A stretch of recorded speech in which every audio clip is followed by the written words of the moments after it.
All right, we should be live. Okay, let's just go back to Facebook, see if we're live. Gotta just wait for it to buffer. Good morning, good morning, good morning. Happy Friday, we are live. Let me just switch this over.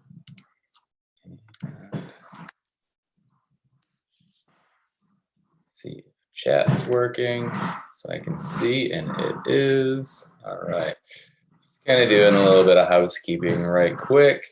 I'm gonna try something different today. So should we do that? So we're gonna go back over here. Cool.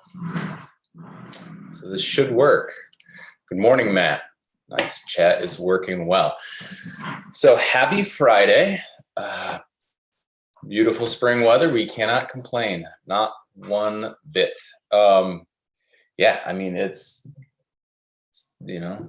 60-ish out, almost 60. This is spot. No, just the glare.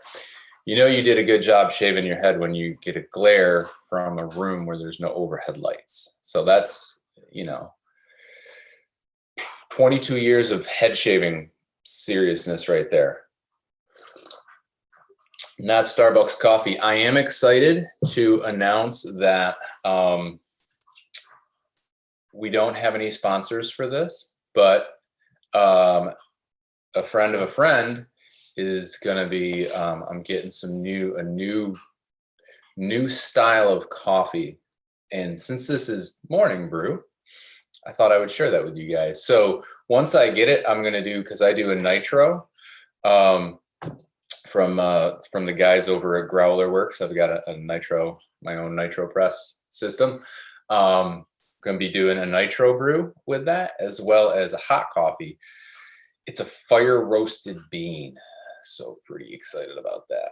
It's the little things in my life that make me excited when I spend most of my time taking care of two boys.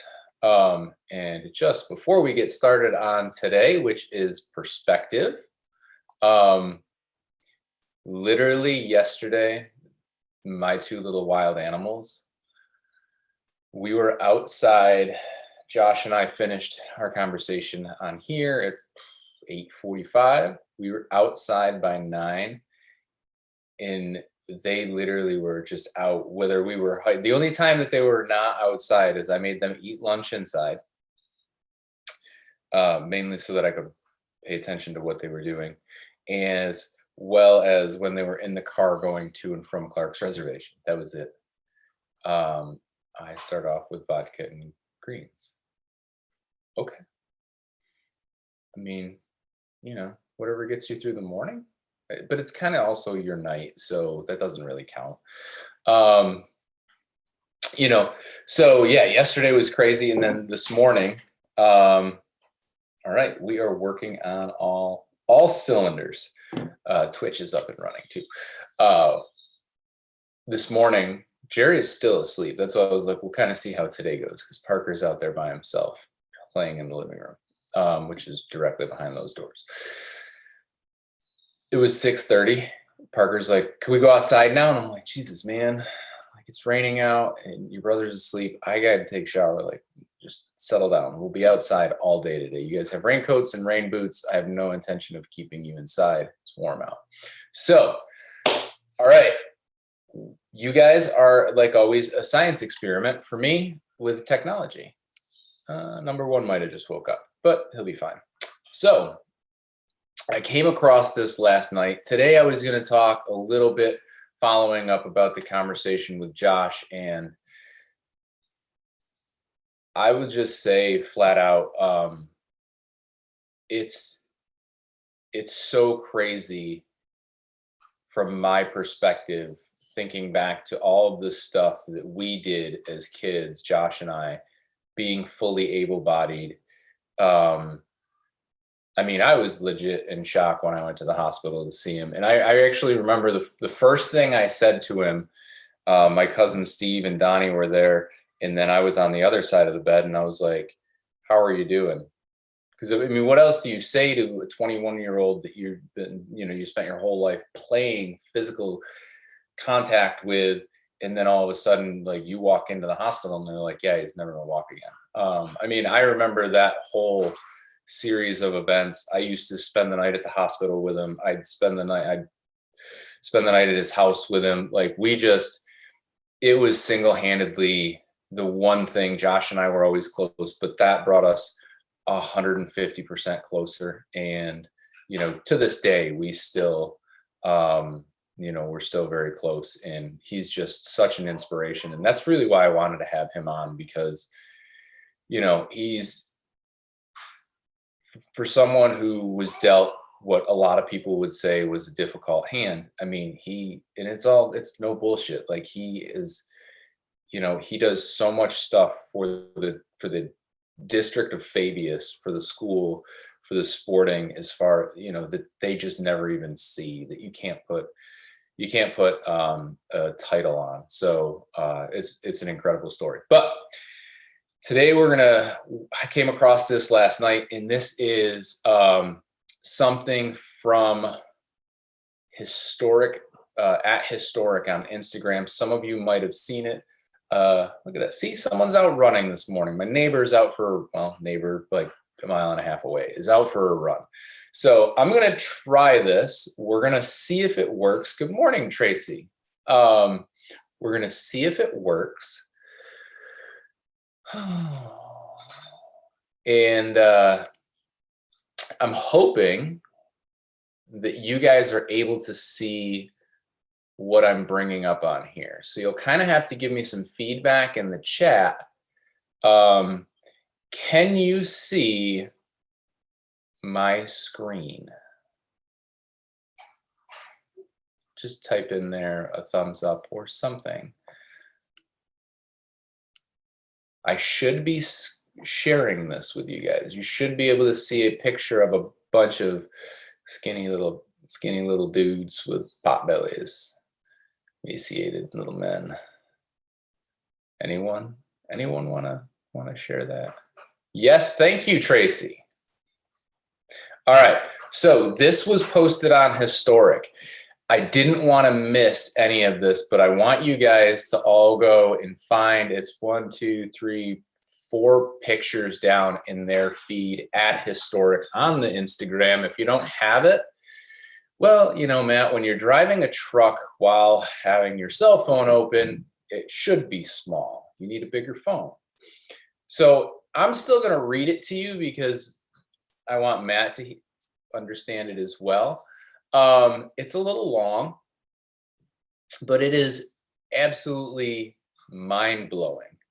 And we've all heard our grandparents. My grandfather, I'm 39. So my grandfather is the same age as a lot of your grandfathers. For some of you, it could be your dad.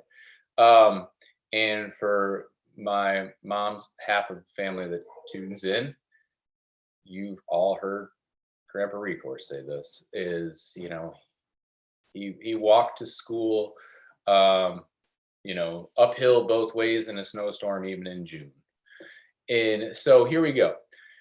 For a small amount of perspective at this moment, imagine you are an American born in 1900. Okay, so start. When you are 14, World War I starts and ends on your 18th birthday with 22 million people killed.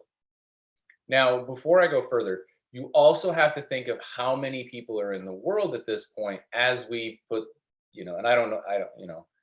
So just keep that in the back of your mind. So 22 million are killed by your 18th birthday. A year later, a Spanish flu epidemic hits the planet and runs until you're 20. 50 million people die from it in those 2 years. Yes, 50 million. When you're 29, the Great Depression begins. Unemployment hits 25%. The global GDP drops 27%. That runs until you are 33. The country nearly collapses along with the world economy. When you turn 39, which is how old I am, World War II starts, and you aren't even over the hill yet, over the hill. Now we're going to pause there. So another thing to think about is, even in the 40s, what was life expectancy? It was less than it is now. Now for men, it's like 86 to 88, depending. And then, so back then it was probably closer to 80. So you're not even over the hill. Your life is half over, and think of all the shit. Like that's a pretty shitty start, right? So when you're 41, the United States is fully pulled into World War II. Between your 39th and 45th birthday, 75 million people perish in the war, and the Holocaust kills 6 million. At 52, the Korean War starts and 5 million perish.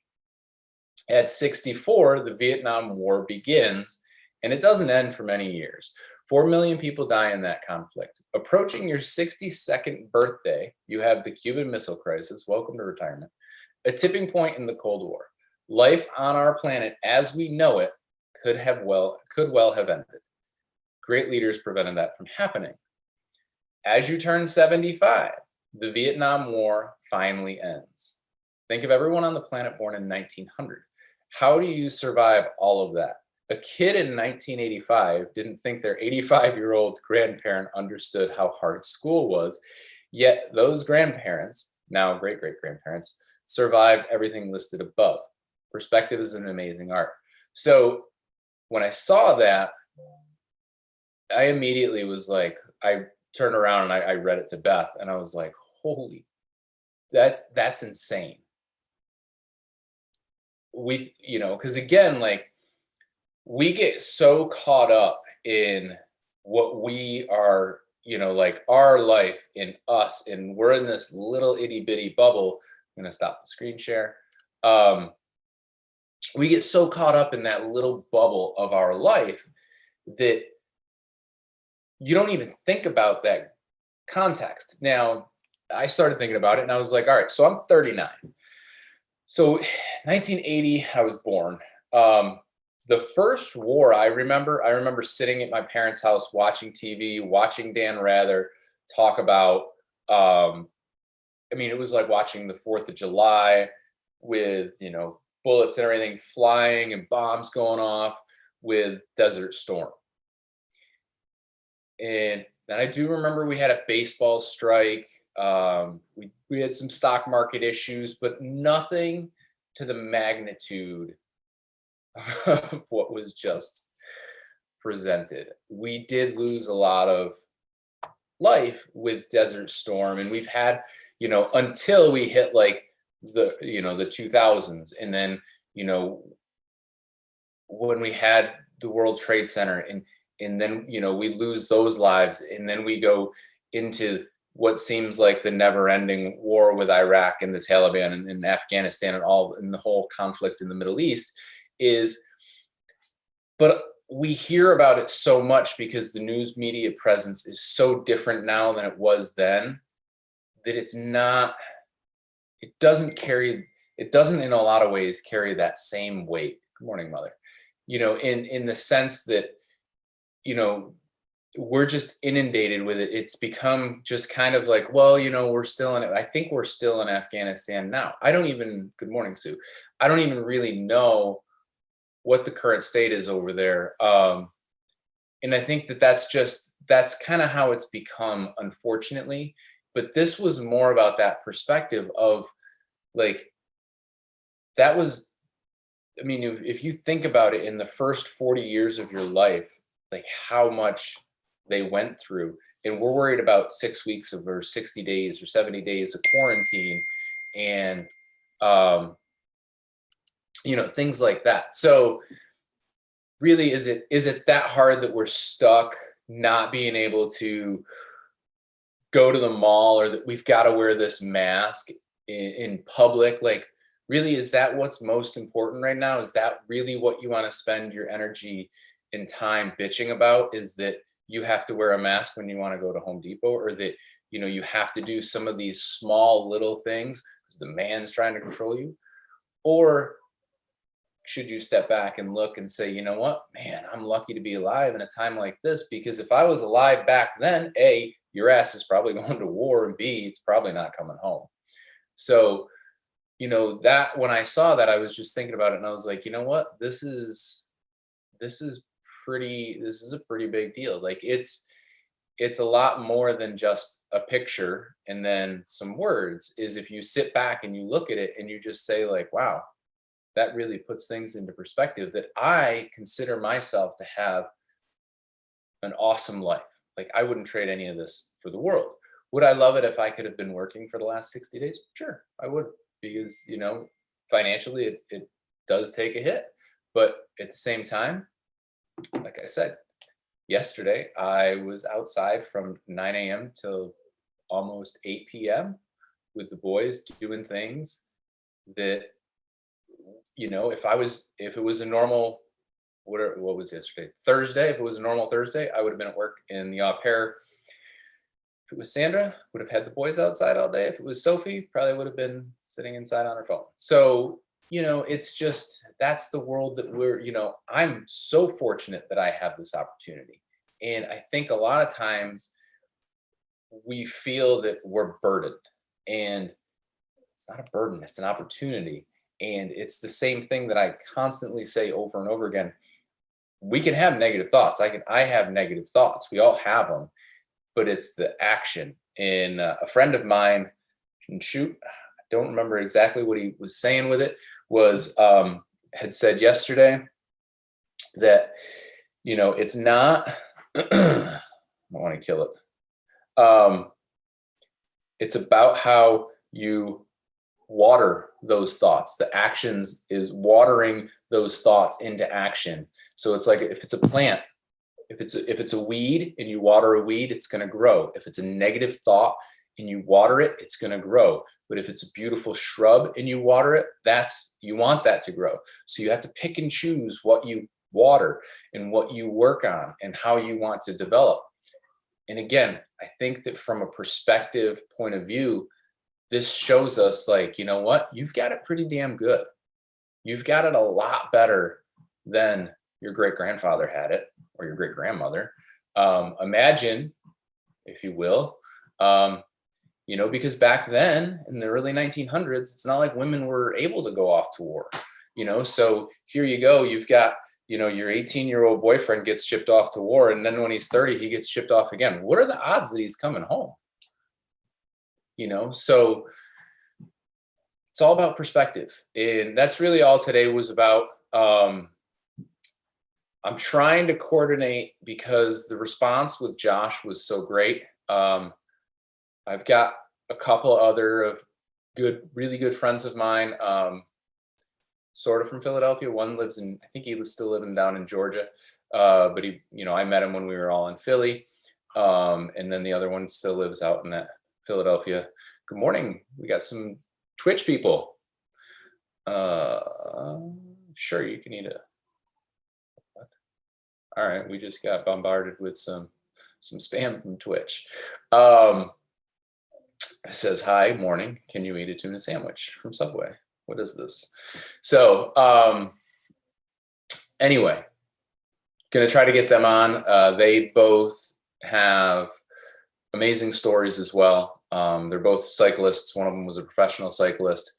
The other one was actually went to Drexel with me and another friend of ours, Orlin, and was in a cycling accident. But he has since ridden his bike across the United States, raising awareness for cycling. You want to hear about my bike racing career? Oh man, that's bike racing or duathlon or triathlon. Bike racing was very uneventful. I was basically the guy that sat in the middle and every now and then would get on the front and just go until my legs broke and then fall off the back. That's my career. But hey, number one's awake. I found chipmunks I've already named. What did you just say? I found chipmunks I already named. Yeah. Can you say good morning to everybody? We're about to say goodbye. Good morning. All right. Jerry slept in. So, Matt, you can hear all about my bike racing career tomorrow. So that's it for today, guys. I hope you have a great day. And again, check out Historic over on Instagram if you wanna dig more into some of that stuff. But that was really when I saw that the other day, absolutely sucked me right in. So hope you guys have a great day. I'm getting inundated. So we'll see you guys tomorrow or Monday. Jamie from Orrin Milling says hi. Hi. So I'll see you guys on Monday. Have a great weekend.